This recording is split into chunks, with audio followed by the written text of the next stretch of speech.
একটা স্টোনের যে অপারেশনটা হয়েছিল সেটা হচ্ছে 27শে অগস্ট, এবং আমি ডক্টর উদিত রায়ের আন্ডারে ভর্তি ছিলাম এবং উনি আমার এই অপারেশনটা করেছিলেন।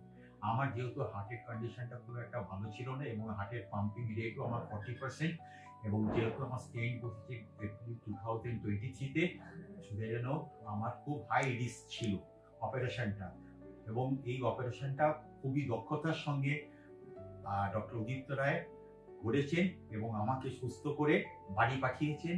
এবং ওনার মতো সার্জেন সত্যি পাওয়া খুব দুর্লভ। যেমন উনি মানুষ হিসাবে ভালো, তেমনি ওনার হাত, এবং আমি ভগবানের কাছে প্রার্থনা করি ওনার যেন উত্তরোত্তর মঙ্গল হয়, সব দিক থেকে যেন ভালো থাকে।